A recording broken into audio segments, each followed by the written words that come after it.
Have you ever wondered why no matter how much you strive, save, or sacrifice, wealth always seems like it's just out of reach? Not just money, but the sense of safety, of wholeness, of enough. What if I told you that this isn't about your job, your upbringing, or your luck, but about a wound so deep it hides beneath your very sense of identity?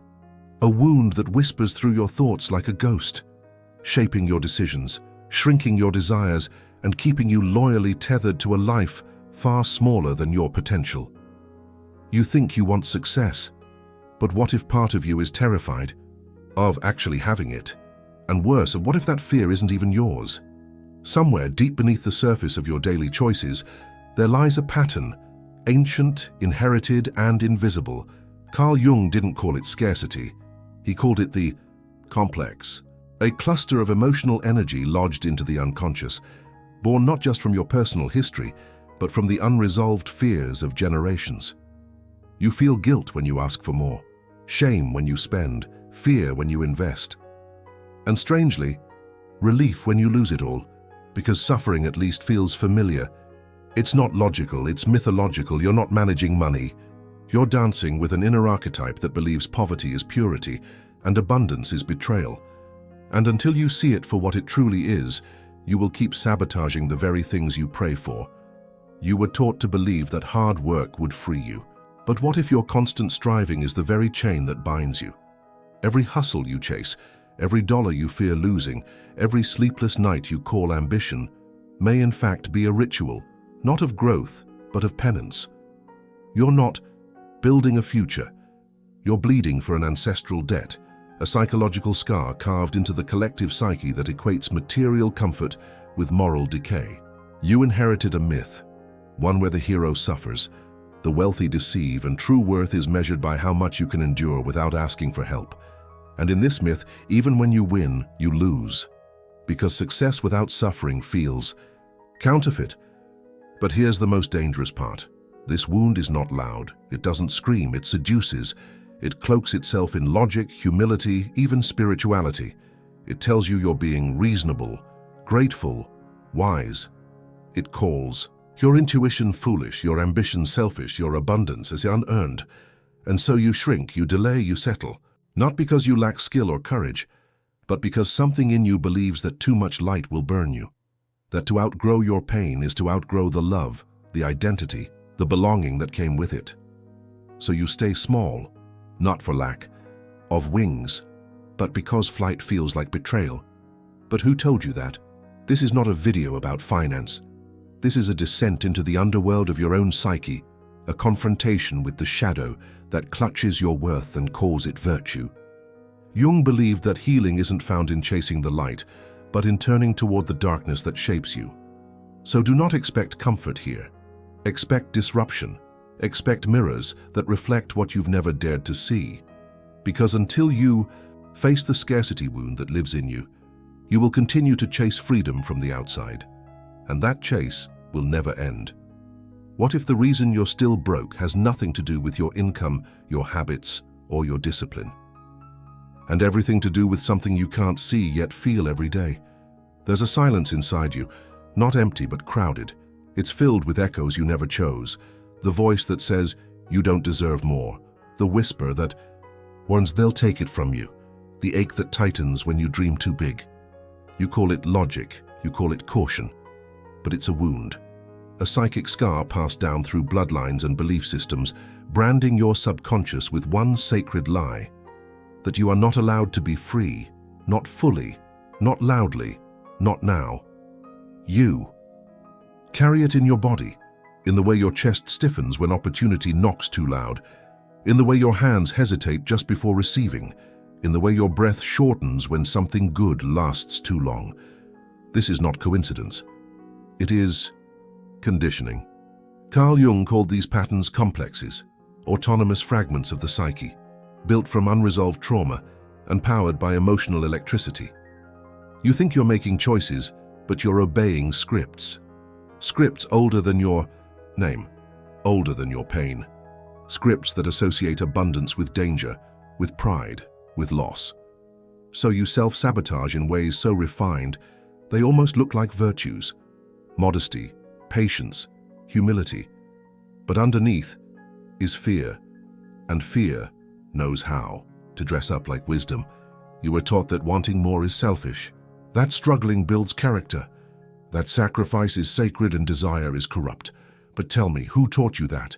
Whose pain are you reenacting every time you reject joy, delay pleasure, or doubt your worth?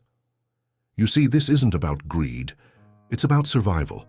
Somewhere in your lineage, someone learned that safety came from shrinking, that standing out meant being hunted, that wealth invited betrayal, and so unconsciously, you obey that inheritance. You shrink before you rise. You dim before you shine.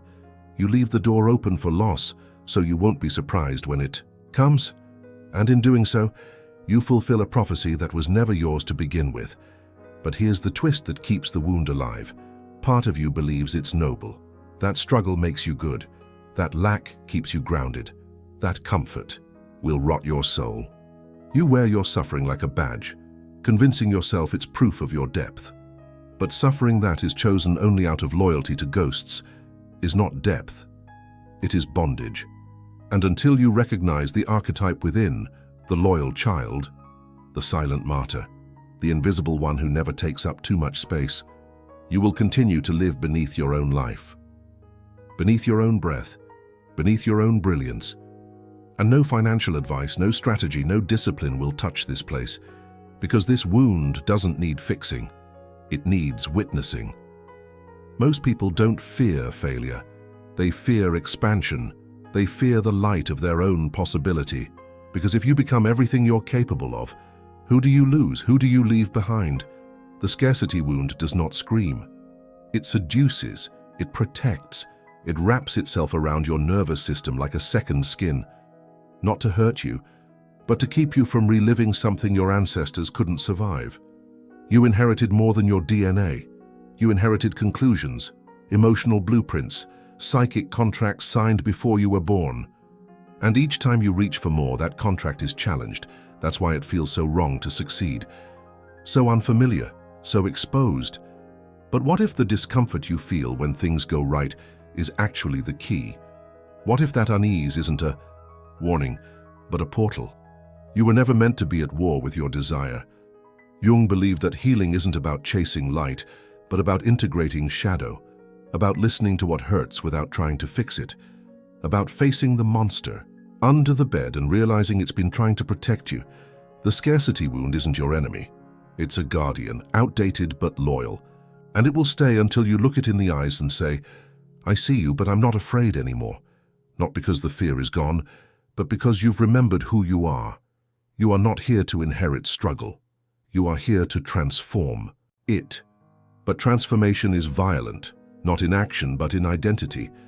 It will ask you to become someone your past doesn't recognize, someone who no longer shrinks at the sound of abundance, someone who does not confuse peace with danger, someone who lets go not of money, but of the belief that pain is a prerequisite for love. And this letting go is not loud. It is quiet. It is sacred. It happens in the space between breaths, the moment you choose to stop performing worthiness and start embodying it, not to prove anything, not to impress anyone, but because the part of you that was never broken is finally waking up. You'll notice it not in a paycheck but in a pause, a moment where you don't flinch when life offers you more, where you don't shrink when someone sees you, where you don't chase what already belongs to you. This is how it begins, not with force but with recognition, not with striving, but with surrender. The scarcity wound that keeps you broke isn't trying to punish you. It's trying to keep you safe, but safety has changed. And now, so must. You say you want freedom, but do you? Not the kind they sell in polished slogans or plaster across bank ads. I mean the real kind. The kind that strips you of excuses, confronts your inherited guilt, and demands that you stop asking for permission to exist. Because true freedom is not comfortable. It threatens everything you've used to define yourself. If your worth has always been tied to struggle, to lack, to resilience in the face of constant absence, then what happens when abundance knocks and finds no resistance? Who do you become when the pain you've normalized no longer has a purpose? The truth is, most people are addicted to suffering, Not because they love pain, but because it gives them an identity that scarcity protects. Jung once said, "People will do anything, no matter how absurd, to avoid facing their own soul." So they fill their days with distractions, achievements, goals, yet never pause to ask, what part of me believes that wealth will make me hollow? Or that love will vanish if I stop pleasing? Or that my presence is only valid if it is useful, humble, invisible? This is not rational. This is mythic. You're not just surviving. You're reenacting a narrative, a sacred script where you earn your place in the world through the currency of deprivation. And somewhere along the line, that suffering became sacred, something to be protected, even if it costs you everything you secretly desire.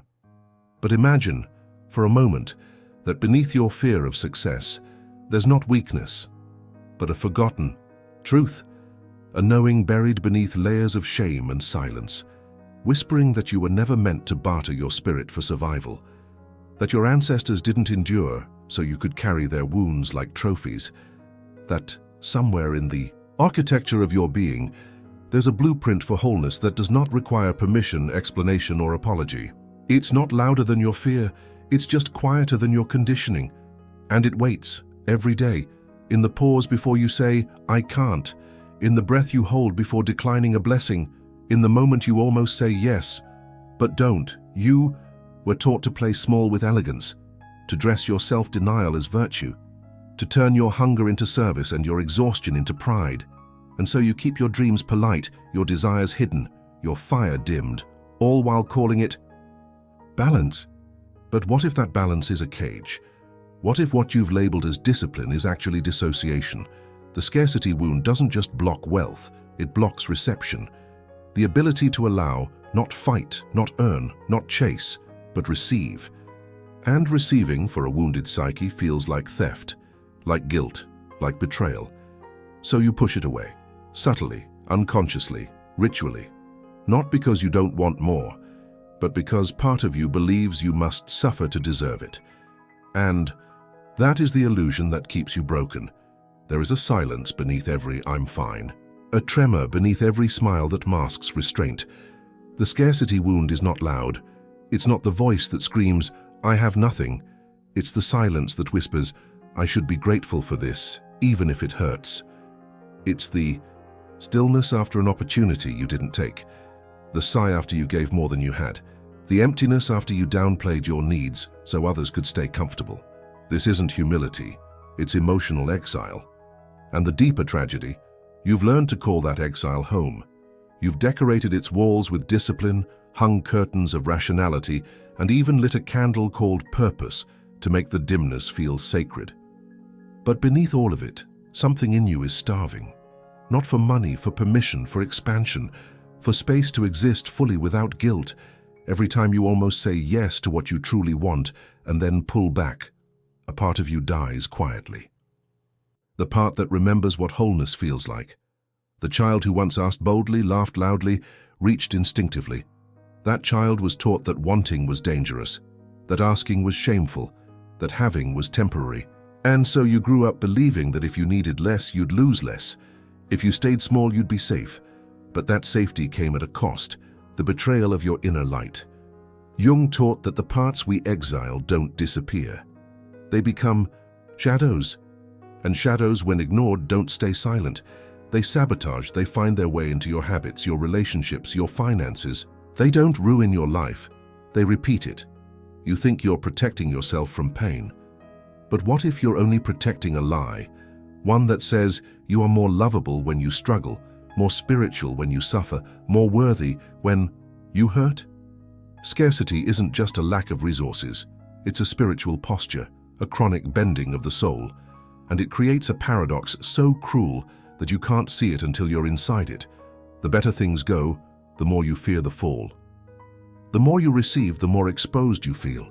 So you begin to engineer small losses, missing a deadline, avoiding a raise, choosing partners who don't choose you back.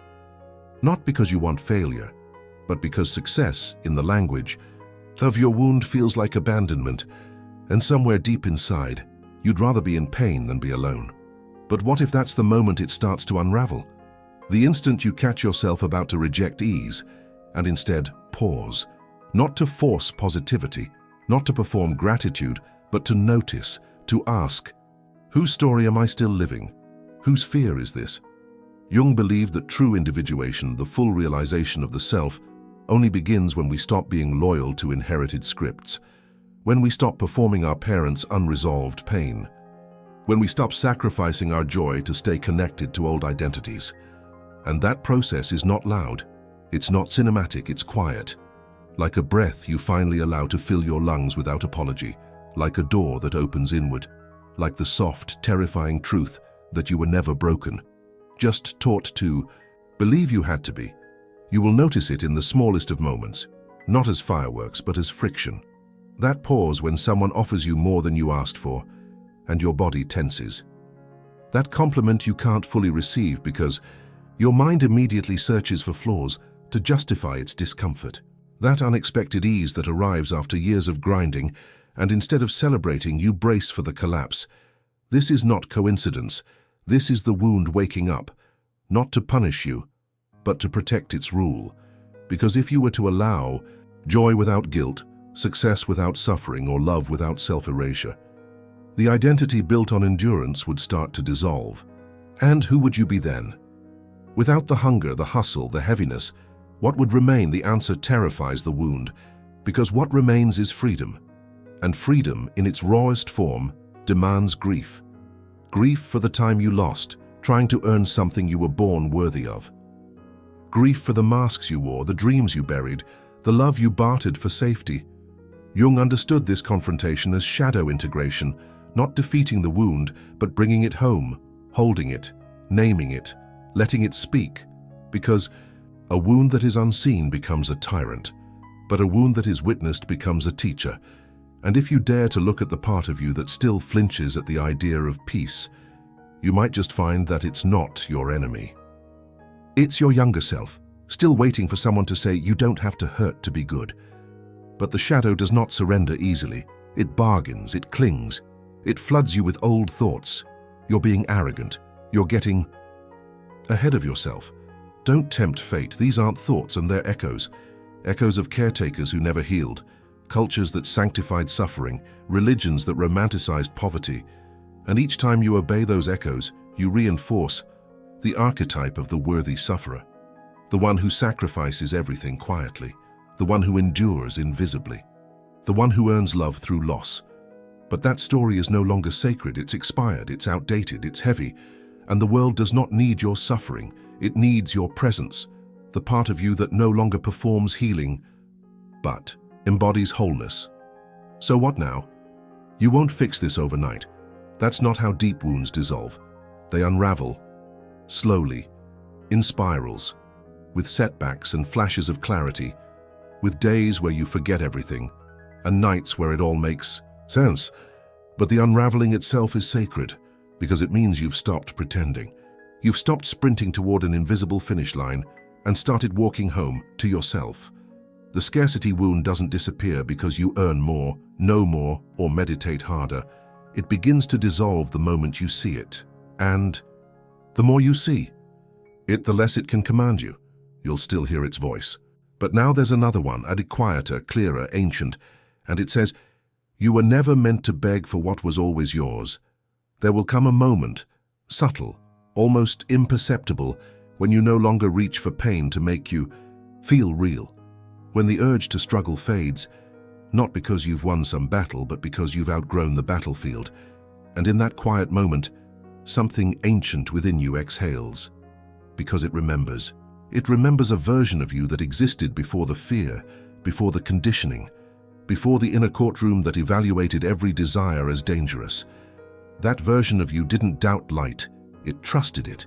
It didn't shrink from the warmth of having. It reached for it with open hands. And though life buried that self under layers of obedience and sacrifice, it never died. It waited. Beneath the narratives, beneath the shame, beneath the sacred lie that said, only in suffering are you worthy. But when that version of you begins to stir, the world may not celebrate.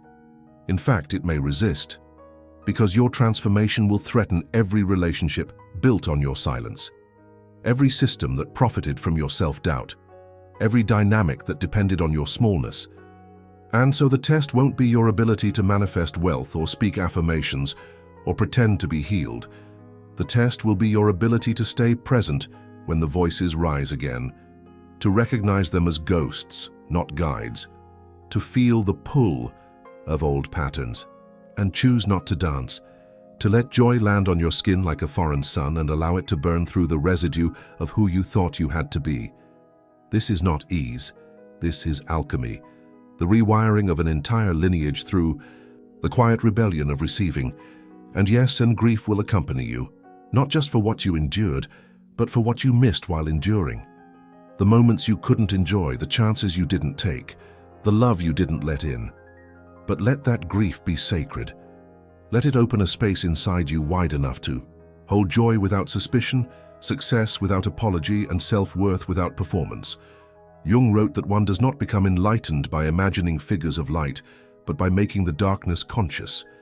And this darkness, this scarcity, wound has shaped more than your bank account. It has shaped your identity. And now, as you begin to unshackle it from your sense of self, the light that enters won't be blinding. It will be familiar, like a truth you once knew but were told to forget. So let this be your reckoning, not with money, but with meaning. Not with scarcity, but with self. This wound will not disappear because you want it to. It will dissolve because you no longer feed it, because you no longer confuse its voice with your own, because you no longer accept lack as your lineage. And slowly, almost imperceptibly, you'll begin to notice a shift in how you breathe, in what you allow, in the silence that follows your decisions. It won't feel like victory. It will feel like returning to a self that was never lost, only hidden.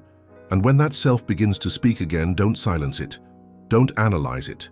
Just listen, because its voice is not new, it's ancient, and it has waited lifetimes for you to finally remember. You were never meant to live afraid of your own abundance. There are truths that don't arrive as answers. They arrive as echoes, soft, slow vibrations that remain long after the words fall silent. If you've listened closely, you've felt it, that shift, almost imperceptible in the way your breath responds to possibility. The loosening of a knot you didn't know you'd tied.